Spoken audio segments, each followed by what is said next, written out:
Lo que está pasando con el coronavirus en Colombia y en el mundo ha llevado a que expertos en salud, también científicos, trabajen contrarreloj en diseñar herramientas que ayuden a paliar toda esta complicada situación.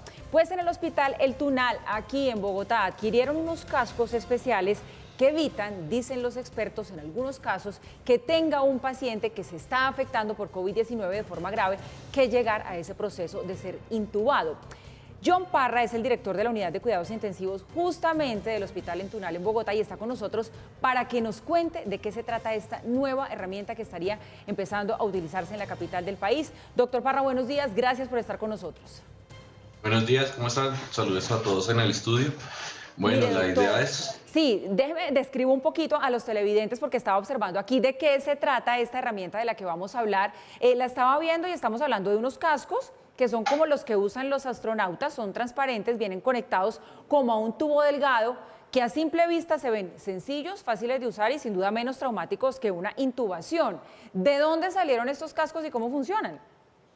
bueno, digamos, estos son unas interfaces que se usaban previamente en las ventilaciones mecánicas no invasivas. Realmente no es nuevo, son varios tipos de interfaces que se utilizan en la ventilación mecánica no invasiva y en estas ocasiones se está utilizando como un soporte ventilatorio adicional de un flujo más alto, un FIO2 más alto que algo convencional, que una simple cánula nasal. Esto no es nuevo en el sentido de que ya se estaba usando previamente en otras patologías. Ahorita se está usando en síndromes de dificultad respiratoria alta, en donde se estaba utilizando desde que empezó la pandemia en busca de mejorar y atender a todas estas pacientes que están siendo afectados por síndrome de dificultad respiratoria por el coronavirus. ¿Qué es importante? Digamos, esto tiene dos facilidades que no tienen las otras interfaces para ventilación mecánica no invasiva. No quiere decir que reemplaza un ventilador, simplemente es otro mecanismo que se utiliza para utilización de ventilación mecánica no Sí. invasiva, pero no reemplaza al ventilador. Esto es una cosa clara. Dos, Doctor Parra, como pero se ven entonces, en a las ver, fotos, discúlpeme, lo interrumpo y vamos por sí, partes. claro que sí. Primera pregunta que me parece importante, ¿estos cascos son de fabricación colombiana? No, son importados. Ujú. Esto, lo que le decía, son interfaces que se utilizaban previamente en ventilaciones mecánicas no invasivas, simplemente que esto les hicieron unas adaptaciones, no son colombianos, son extranjeros, se usan en Argentina, se usan en Estados Unidos, en algunos estados, en algunos hospitales, en donde cumple la función de una ventilación mecánica no invasiva colocando presión positiva, o sea, no es solamente oxígeno, sino da presión positiva y se hace una mezcla por los tubos que dices, dos tubos, uno donde va oxígeno y el otro va aire, donde se hace una mezcla junto a una válvula que genera presión y esto genera que esté el aire suficiente para poderle dar reclutamiento alveolar a los pulmones. Bueno, lo otro que le quería Entonces, preguntar para hacer claridad ahí también, usted nos decía no reemplaza el proceso de intubación. Entonces, ¿en qué casos funciona ahora como tratamiento para el COVID-19? ¿Cuándo sí y cuándo no? esto es un soporte respiratorio, ¿sí? No es la cura del COVID, y hay que ser claros en esto. Así como el ventilador tampoco es la cura del COVID. Eso es un mecanismo de soporte ventilatorio para pacientes que tienen dificultad respiratoria. No es para todos los pacientes. Tienen que tener unos criterios médicos clínicos que se pueden poner o no a los pacientes, que es importante que el paciente no tenga una franca dificultad respiratoria, que su mecánica respiratoria, o sea, que respire por sí solo, respire bien, no tenga una dificultad marcada. Y lo importante que debe tenerse en cuenta es que no debe retrasar la ventilación. Esto no es que se compre en cualquier lado y va a evitar que no tengamos que usar ventilador, sino esto es una herramienta más que nos ayuda a la atención de los pacientes. Ujú. Ventajas, tiene muchas ventajas con respecto a un ventilador.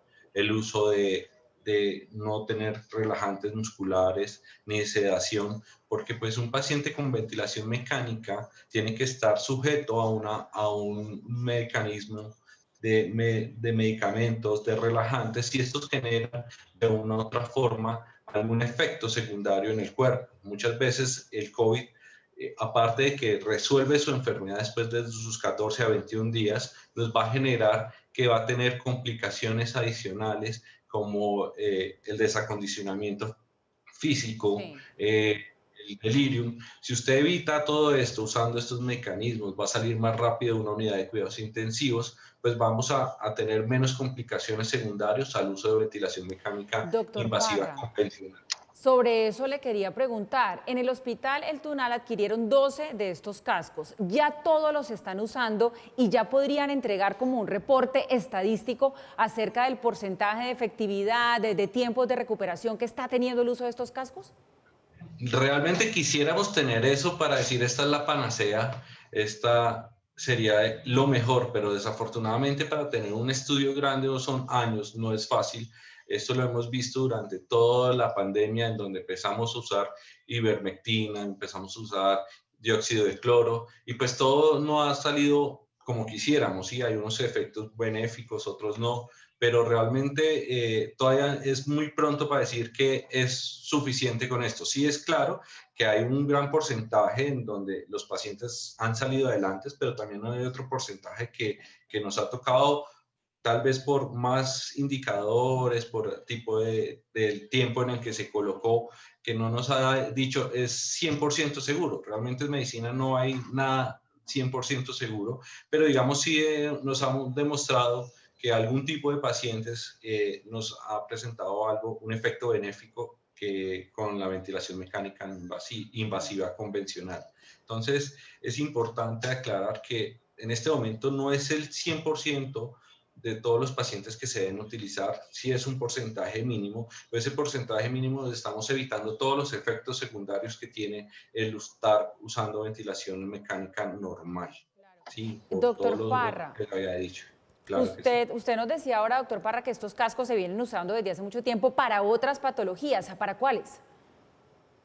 Para edema pulmonar, como efecto de transición para liberación de ventilación mecánica convencional, el paciente que está sometido a ventilaciones prolongadas y se hizo destete de la misma, se colocaba estos medicamentos, estos interfaces que se estaban utilizando. Y para confort, ¿sí? Digamos, cuando usted habla de ventilación mecánica no invasiva, por ejemplo, en patologías convencionales que son, por ejemplo, el SAOS, que es el síndrome de apnea obstructiva, que es más que todo en los pacientes obesos. Estos pacientes utilizan o duermen con unas cánulas o con unos CPAP, que son unos aparatos que le generan presión positiva a los pulmones.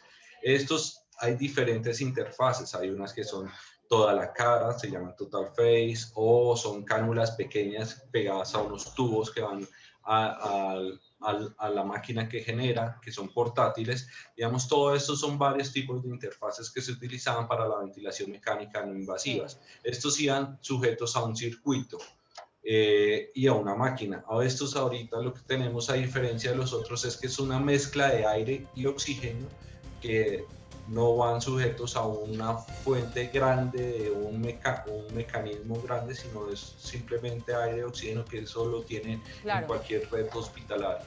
Doctor Parra, pues interesante y esperamos que funcionen, que sigan avanzando ustedes allí como en la observación de lo que está pasando con los pacientes con estos 12 cascos que se tienen por ahora y ojalá encontráramos allí una ayuda adicional a los tratamientos de COVID-19. Por último, no lo quiero despedir sin hacerle la pregunta de rigor.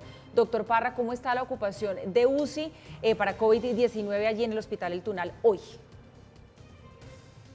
Nosotros en este momento tenemos 95 camas exclusivas para atención de COVID, de los cuales tenemos el 93% de ocupación. Es el promedio que se ha mantenido durante este fin de semana. Afortunadamente, la ocupación de las UCIs no COVID ha disminuido. Esto nos ha permitido que podamos convertir camas no COVID en COVID y así darle más respuesta a los problemas distritales y nacionales que tenemos de ocupaciones de cama COVID. Pues bien, doctor John Parra, director de la Unidad de Cuidados Intensivos del Hospital El Tunal, todo nuestro agradecimiento por lo que usted y toda la comunidad médica están haciendo por los colombianos. esto no debe excluir el llamado a que nos sigamos cuidando, no debemos depender de que los médicos estén allí 24/7 para nosotros, sino que tenemos que ayudarles un poquito para no infectarnos y no colapsar todos nuestros centros hospitalarios. De verdad, muchísimas gracias. Quedamos muy atentos a lo que siga pasando, no solo allí en el Tunal, sino con los demás hospitales del país. Y bueno, y también qué va pasando con estos cascos, que hasta ahora pues lo que vemos es que son una herramienta útil que vale la pena probar en momentos en los que el mundo apenas está descubriendo cómo funcionar con esta pandemia. Buenos días para usted. Muchas gracias a usted también y seguimos trabajando en equipo. Esto es un trabajo que es de todos los perfiles, desde el terapeuta, desde el enfermero, el camillero, hasta el especialista y el grupo directivo, y un esfuerzo que estamos haciendo desde la Subred Sur. Muchas gracias a ustedes y esperamos que nos sigamos cuidando, porque no, como usted lo dice, no es solamente el trabajo del grupo de salud, sino el trabajo de las personas. Muy amable, muchas gracias.